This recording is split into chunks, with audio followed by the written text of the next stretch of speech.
There's a spirit I cannot contain. There's a spirit I cannot contain.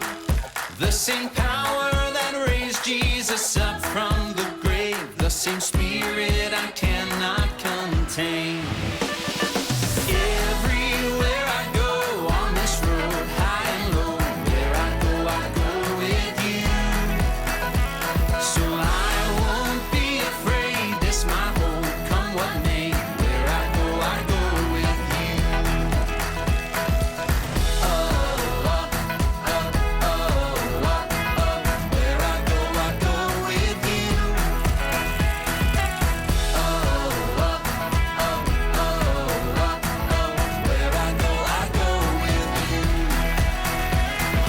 Breath upon these bones, your fire in my soul, your kingdom is my home, and I don't walk alone. Everywhere I go on this road, high and low, where I go with you. So I won't be afraid, this my hope, come what may. Where I go with you. Hey. Everywhere I go on this road, high and low, where I go with you. So I won't be afraid, this my hope, come what may. Where I go with you. Where I go with you. Where I go with you. Hello kidSPACE, my name is Ashley and welcome back to kidSPACE. I'm so glad you guys are here. Now, last week I introduced you guys to an awesome board game called kidSPACE Islands. And you know what? We're off to a great start. In fact, you guys guessed it, we get a move from last week to this week. But here's the thing, I'm not actually sure if you guys completed the challenge because no one told me if you guys completed the challenge. But I'm gonna go ahead and make an exception this week and we're gonna go ahead and get to move to our new spot. So, for this week, I'm gonna give you guys a pass and we're gonna go ahead and move to the next spot. But make sure you guys let me know if you guys make it to the next challenge. And as we said, if we wanna make it to the end, we've got to follow the rules of the game. And so that means showing some responsibility. Responsibility is showing you can be trusted with what is expected of you. When you're young, when you're a little kid, you have to be responsible at home and at school. As you get older, you get more and more responsibilities. That's why it's important to learn how to be trusted with what is expected of you now. That's why it's important that you guys learn how to be responsible right now so that you guys can be responsible with even more things when you get older. How we're learning about responsibility here in kidSPACE is by completing this game board and by being responsible in completing each challenge. This week, our challenge put us in the marsh. Now, I got a question for you guys. Do you guys know what kind of animals live in the marsh? Now, there's lots of different animals that live there, but the answer I'm looking for is a hippo. Hippos live in the marshes, which means today's game is called Very Hungry Hippos.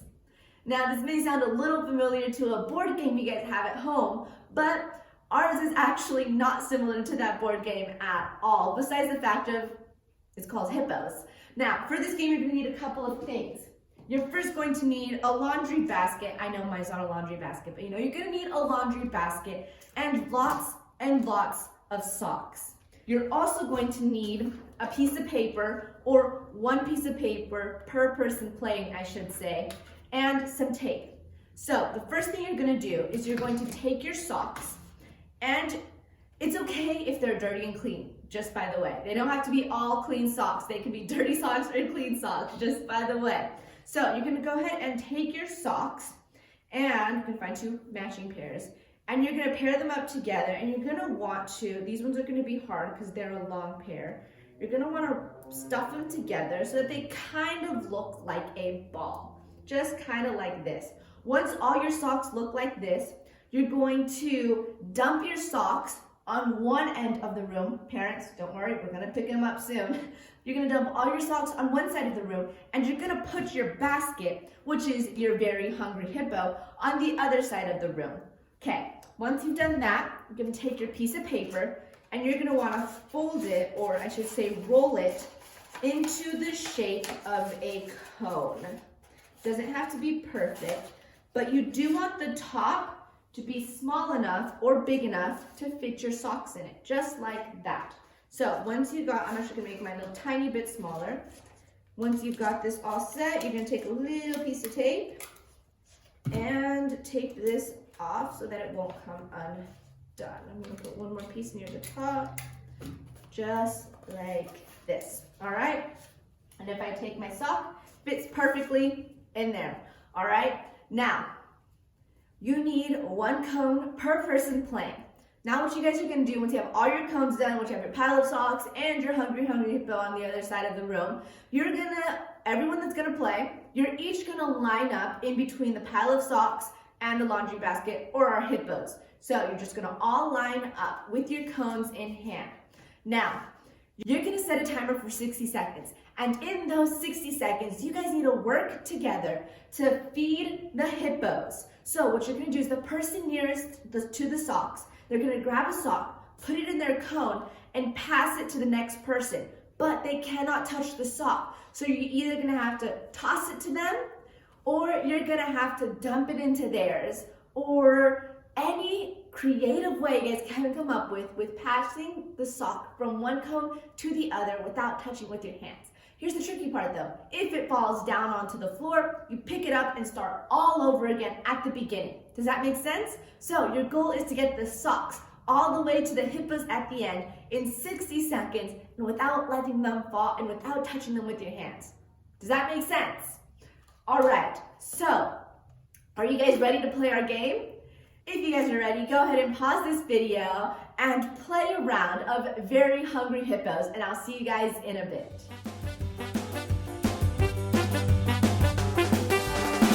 Way to go, you guys. Were you guys able to complete the challenge? Let me know in the comments. And hey, if you guys weren't able to complete it the first time, maybe go ahead and take away some socks so there's not so many and try again. Keep trying until you guys complete the challenge. And let me know when you guys do. I believe in you guys. You guys can do this. Now, today we're learning a very special story. It's actually a story Jesus told. And it shows us another really important way that we can show responsibility. In fact, have you guys ever heard about something that's called sharing? You guys have heard of sharing? Well, sharing is such a big responsibility that even Jesus talked about it. Isn't that crazy? Today we'll be watching the 252 Experience. So if you guys want to watch the So-and-So Show, the link for that is going to be in the description of this video. Let's go ahead and watch our lesson and see what Jesus has to say about sharing. The Bible. It's 66 books of history, stories, letters, and poetry that fit together to form God's one big story. The epic adventure of how He created us and loves us so much that He made a way to rescue us. As we travel through the Bible, from Genesis to Revelation, we discover people who met God and found their lives changed forever. Now, for an amazing story, inspired by the book of Luke, chapter 12, verses 13 through 21. Everywhere Jesus went, large crowds followed him. Some really wanted to learn and change. Some were just curious. Others, like the religious leaders, listened to Jesus' words so they could trap him with tricky questions. But there were some people who just wanted Jesus to back them up, to tell them that their way was the right way. One of these was a man, we'll call him Ezra. Teacher! Hey! Teacher! Ezra's demand was loud enough that everyone stopped talking to look at him. Are you gonna let me through or what? Ezra shoved through the crowd, dragging another man behind him, his brother. Teacher, you've got to tell my brother here that he has to divide the family property with me. Ezra's brother looked like he wanted to sink straight into the ground. Jesus turned to Ezra.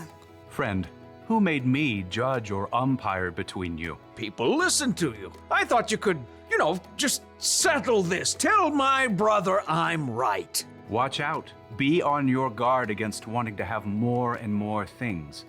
Life is not made up of how much a person has. That is not what I asked. Jesus didn't argue with the man. Instead, he told a story, a parable. If he had told this story today, it might sound just a little something like this. There once was a rich man whose field grew a fantastic crop of grain. Perhaps it was corn. His manager brought him the good news. Sir, we're set to bring in a bumper harvest of cobs and kernels. Yes! Go me! Oh, well, your employees did an excellent job of preparing the fields. Go me! And there was a lot of sunshine. Go me! And just the right amount of rain. Go me! Yes, go you. Harvest the crop at once! Well, we're working on that. There's just a little problem. Problem? Who messed up? Fire them at once! Oh, no. It's a good problem. You don't have enough barn space to store all your grain. Huh. I'm just too successful. Go me. Well, I was thinking you could share some of the grain. Share it. Well, yes. Some extra bushels for your employees, maybe give some of it away, popcorn for all the kids in town, hold a cornbread festival for everyone. But it's all mine. Oh, yes. Yes, it is. I know. I'll tear down my barns and build bigger ones. Then I can store up all the extra grain for myself. Oh. See to it. I want those new barns up by the time the corn harvest is in. Yes, sir. The old barns were torn down and brand new, bigger barns were built. Perfection. Is the corn harvest complete? Yes, sir. All finished. Excellent. Have the men store it all in these new barns immediately. But they're so tired. I said immediately. Yes, sir. At last, the rich man's entire corn crop was stored in his shiny new barns. He settled back in a comfy deck chair and surveyed his property as the sun set. Go me! Self, you've done pretty well for yourself. You got grain stored away for a lot of years to come. He popped a gourmet corn chip into his mouth. Self, take it easy. Eat, drink, and live it up. You foolish man. The rich man nearly choked on his chip. Excuse me? The rich man looked around, but he could see no one. He was entirely alone. Oh, great. Is this supposed to be some God moment where I discover what I've been doing wrong? That's exactly what it was. You foolish man. Tonight I will take your life away from you. Then who will get what you have prepared for yourself? Could we come up with a different ending to this story? But there was no way out for the rich man. He had chosen to focus only on what he could keep for himself. Jesus wrapped up his parable by explaining, That is how it will be for whoever stores things away for themselves, but is not rich in the sight of God. We don't know how Ezra responded, but maybe, just maybe, he started worrying less about getting more of his family's stuff. Maybe he started to care a little more about sharing what he did have with his brother. In Jesus' story, the rich man had more than he needed. He had so much food that he needed to build bigger and better barns, brand new ones. And he also had the money to do that. He seems like a very rich man. He had so much food that he had to build new barns. And not only that, he had the money to build new barns and bigger barns too. He was a very rich man. But to God, this man was not rich at all. To be rich in God's eyes, a person must treat others the way you want to be treated. And to do this, they must put the needs of others before their own. They have to take care of other people before they take care of themselves. They must be generous with what they have. They must share what they have with other people. We can learn from what Jesus said that day and the story he told. We can choose to be generous with the things God has given us. Even though we may not be super rich and have all this food and have all this money to build new and better barns, we do have a responsibility to share the gifts God has given us with others. It may be a little bit. You may not even know the gifts yet. But remember this: share what you have. Everything we have comes from God. From the food we eat, to the places we live, to the stuff we own, to the toys we got on Christmas, to the toys we get on our birthdays, to the people we love, our family and friends. All of this is a gift from God. And Jesus' story was very clear. He told us to be generous, to share with what God has given us. Of course, Jesus gave us the perfect example of what it's like to be generous and to share. He gave his life for us so that we could be forgiven. Because of Jesus, God gives us grace and forgives us when we make bad choices. When we understand what Jesus did for us, we should want to be generous with others. When we see that Jesus shared his life with us, we should want to share with others. We should be willing to share with others. We have a responsibility to share with others and put their needs above our own.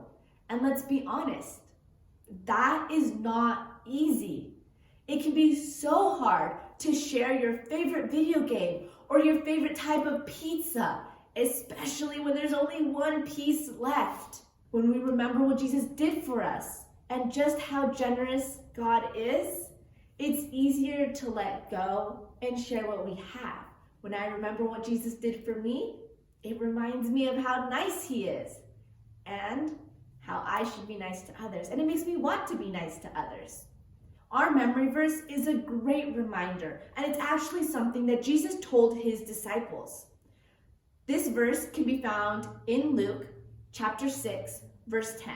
And here Jesus said this: "Suppose you can be trusted with something very little. Then you can also be trusted with something very large." So if right now you guys can be trusted with just maybe cleaning your room or putting away the dishes, later on in life, when you guys get older, you guys will be trusted with the jobs that you have and with taking care of maybe even a family. Now, I want to challenge you guys this week. I want to challenge you guys to go ahead and sit down, maybe with an adult, and talk about what are some ways you can share with others. I know it's not easy, but I believe in you guys. You guys got this. And maybe leave a comment below of what things you guys came up with and ways you guys can share with others. I'd love to see what you guys have to say. That is all that I have for today, you guys. It is still cool out there, so stay warm, but continue to stay cool, stay safe, wash your hands, and wear your masks. I'll see you guys next week.